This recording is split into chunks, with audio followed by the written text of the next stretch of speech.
व्हिडिओची thumbnail बघून जर तुम्ही हा व्हिडिओ ओपन केला असेल तर नक्कीच तुमच्यामध्ये ह्या इलेक्शन सीझन मध्ये सुद्धा थोडीफार तरी संवेदनशीलता आहे। तुम्ही बलात्कारांना सपोर्ट कराल का हे हा प्रश्न माझा विचारण्याचं कारण आहे ते म्हणजे प्रज्वल रेवन्ना जो देवेगौडा यांचा नातू आहे आणि त्याच्या ज्या जवळपास 2200 सेक्स टेप्स ज्या बाहेर पडल्या ज्याच्यामध्ये त्याने 2200 मुलींचं शोषण केले असं सांगण्यात येतं, तो प्रज्वल रेवन्ना हा एनडीएचा उमेदवार आहे। ही गोष्ट सध्याची झाली, पण अशा अनेक बलात्काराच्या गोष्टी आपल्याला ह्या भारतामध्ये पाहायला मिळतात आणि यांना राजकीय संरक्षण भेटतं हे दुर्दैवाचं। हाच आपला व्हिडिओचा आज फक्त मुद्दा नसणार आहे, तर येणारं जे इलेक्शन आहे म्हणजे उद्या तुम्ही जेव्हा मतदानाला जाणार आहात तेव्हा तुम्ही माझ्या दृष्टीने मला जे वाटतं की ह्या गोष्टींचा तुम्ही नक्की विचार करायला पाहिजे। आपण त्या काही मोजक्या गोष्टींबद्दल बोलणार आहोत। नमस्कार, मी साईराज पवार।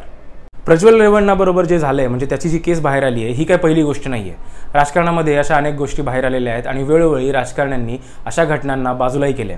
प्रज्वल रेवन्ना आज देशाच्या बाहेर आहे आणि जिथं असेल तिथे सुखरूपच असेल, कारण अजून तरी त्याला भारतामध्ये आणण्याची कुठलीही चर्चा नाही आहे। ब्लू कॉर्नर नोटीस दिली आहे, पण ती नोटीसच दिली आहे, अजून कुठलीही हालचाल झालेली नाही आहे।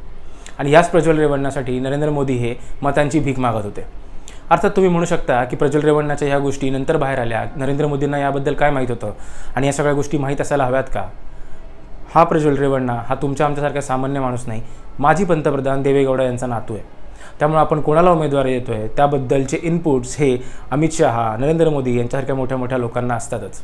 आणि इथे जर तुम्हाला नरेंद्र मोदी यांना बेनिफिट ऑफ डाऊट द्यायचा असेल तर मी पुढची गोष्ट जी सांगणार आहे त्याच्याबद्दल तुम्हाला काय वाटतं हे मला कमेंटमध्ये सांगा। गोष्ट आहे बिल्किस बानोची। मी यावर एक डिटेल व्हिडिओ केला होता, पण इथे शॉर्टमध्ये तुम्हाला सांगतो की बिल्किस बानो ही 2002 मध्ये गुजरातमध्ये झालेले जे दंगे होते ह्या दंगलीमधली एक पीडित आहे। तिच्यावर असंख्य अत्याचार झाले, तिची मुलं मारण्यात आली। त्यानंतर जेव्हा त्याच्या रेपिस्ट तिचे जे बलात्कारी होते यांना शिक्षा करण्यात आली, त्या शिक्षा झालेल्या जे काही आरोपी होते, आरोपी नाही खरं तर गुन्हेगारच, कारण त्यांना शिक्षा झाली होती, तर ह्या गुन्हेगारांना गुजरात इलेक्शनच्या आधी सोडण्यात आलं।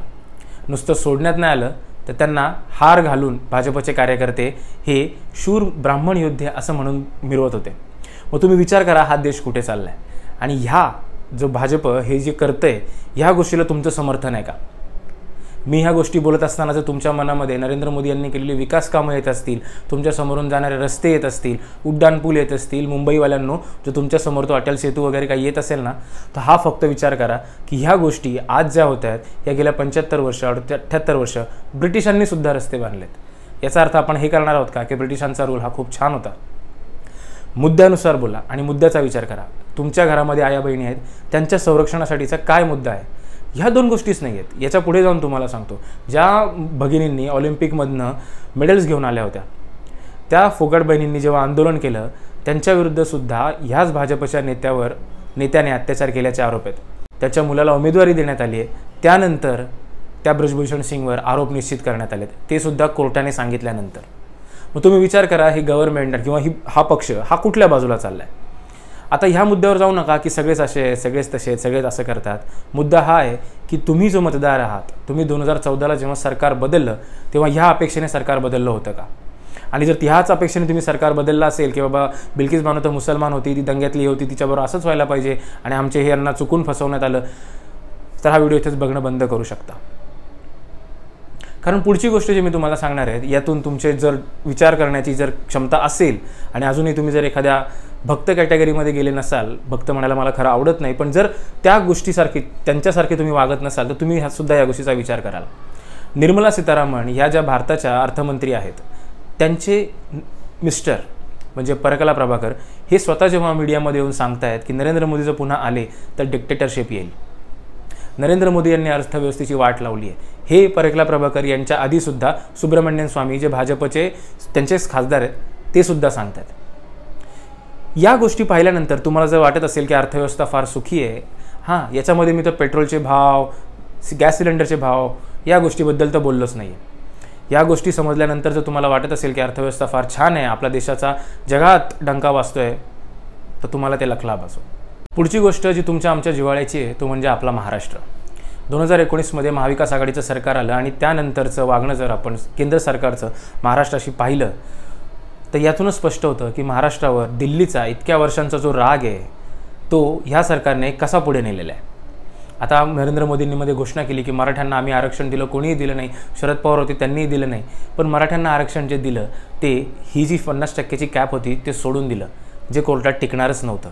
त्यामुळे न टिकणारं आरक्षण तुम्हाला दिलं आणि तुम्ही आनंदी झालात आणि सांगताय फडणवीस हे एकमेव नेते आहेत ज्यांनी मराठ्यांना आरक्षण दिलं. वा. त्यामुळे या गोष्टींचा थोडा सारासारपणे विचार करा आणि मग मतदानाला जा. महाराष्ट्राच्या मुंबईला, आपल्या मुंबईला जे तुम्ही 20 तारखेला उद्या मतदान करणार आहात, त्या मुंबईला पाकव्याप्त काश्मीर म्हणणारी कंगना रनौत ही भाजपची उमेदवार आहे उत्तराखंडमधून. माझ्यासाठी तर फक्त हे एकच कारण आहे मतदानाला जाऊन स्वतःचं मत कोणाला द्यायचं हे ठरवण्याचं. मत कोणाला द्यायचं हे तुम्ही ठरवा. माझ्या बोलण्यातून मी जे तुम्हाला मुद्दे सांगतो यातून तुम्हाला कळलंच असेल की मला काय वाटतंय. पण हा मुद्दा फक्त इथे नाही आहे. प्रत्येक देशाचं, प्रत्येक समाजाचं एक जी जडणघडण असते ती अशी असते की त्यात एक पॉईंट असा येतो की त्यातल्या बऱ्याचशा लोकांना एक गोष्ट समजत असते, पण जोपर्यंत त्या गोष्टीची योग्य वेळ येत नाही तोपर्यंत समाज ती गोष्ट एक्सेप्ट करत नाही. काँग्रेसबद्दल जशी अनास्था होती, काँग्रेसच्या भ्रष्टाचाराबद्दल जी अनास्था होती ती बरेच वर्ष होती, पण 2014 हा तो काळ होता जेव्हा आपण ती सत्ता बदलली. भाजपची सत्ता, ह्या पद्धतीची सत्ता जी आता मी सांगतोय तुम्हाला बलात्कारांची, या पद्धतीची सत्ता बदलायचा जो काळ आहे तो कधी असेल मला माहीत नाही.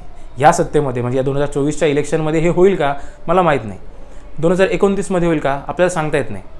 पण यातून सांगायचं काय की विचार करणारी मनं जरी तयार झाली, संवेदनशील मनं तयार झाली, विचार करणारी मेंदू तयार झाले, तर आपोआप ही जडणघडण होते आणि आपोआपच आपण या गोष्टीतून, जसं म्हणतात ना की जशी प्रजा तसा राजा, तसंच सरकार बनवू जसं आपण स्वतःला अपेक्षित आहे आणि जसं आपण वागू. त्यामुळे उद्याच्या जेव्हा वोटिंगला तुम्ही जाल तेव्हा या गोष्टीचा नक्की विचार करा. महाराष्ट्राबरोबर काय घडले, सरकार कसं पाडण्यात आलं. नुसतं महाराष्ट्राचाच प्रश्न नाही तर सगळ्यात महत्त्वाची गोष्ट जी आहे आपला भारताचं संविधान. आता अनेक जण म्हणतात अरे संविधानाचं तुम्ही काय घेऊन बसला, संविधान कोण बदलतंय, नरेंद्र मोदींनी एवढ्या सभेमध्ये सांगितलं संविधान कोण बदलतंय. बरोबर आहे, पण त्यांचेच उमेदवार तशाच सभांमधून सांगतायत की 400 पार द्या, आम्हाला संविधान बदलायचं आहे. मग तुम्ही नरेंद्र मोदींवर विश्वास ठेवताय की यांच्या सगळ्या कार्यकर्त्यांवर? एक माणूस एका वेळेला खोटं बोलू शकतो. भारतातील नरेंद्र मोदींचे जे उमेदवार आहेत हे सगळे एकत्र मिळून कसे काय बरं खोटं बोलू शकतील? साधा हा जरी विचार केला तरी तुम्हाला लक्षात येईल की हा अजेंडा काय चाललाय. याच्यावरही मी विश्वास ठेवतो की संविधान बदलणार नाहीत. पण जर ते संविधान, त्यातला जो मूळ गाभा आहे हाच खोकला करून टाकला तर पुस्तक म्हणून बाबासाहेब आंबेडकरांनी दिलेलं संविधान वापरायला त्यांना काहीच हरकत नाही आहे. याचं उदाहरण तुम्हाला सांगतो ते म्हणजे centre state relationship. Centre state relationship ही या भारताच्या संविधानाचा एक मूळ भाग आहे, म्हणजे जे सत्तेचं विकेंद्रीकरण आहे. आणि आता सध्या काय परिस्थिती चालली आहे, GSTसाठी केंद्रावर अवलंबून राहावं लागतं. केंद्र सरकार राज्यपालामार्फत प्रत्येक राज्यामध्ये हस्तक्षेप करते. तुम्ही कुठलंही राज्य घ्या, म्हणजे अर्थात विरोधकांचं, भाजपमध्ये तर नाहीच आहे. तिथे फक्त ऑर्डर येतात आणि मुख्यमंत्री नामधारी बसलेला असतो, त्याला काही करावं लागत नाही.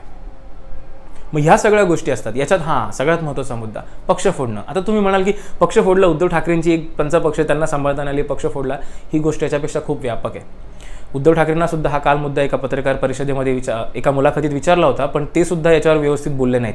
मला ती अपेक्षा होती की त्यांनी निदान ह्या गोष्टी डिटेलमध्ये समजून सांगणं होतं. उद्धव ठाकरेंची शिवसेना हा काही एक पक्ष म्हणजे त्यांचा प्रॉपर्टी नाही आहे, तो एक भारतीय लोकशाहीचा एक भाग आहे.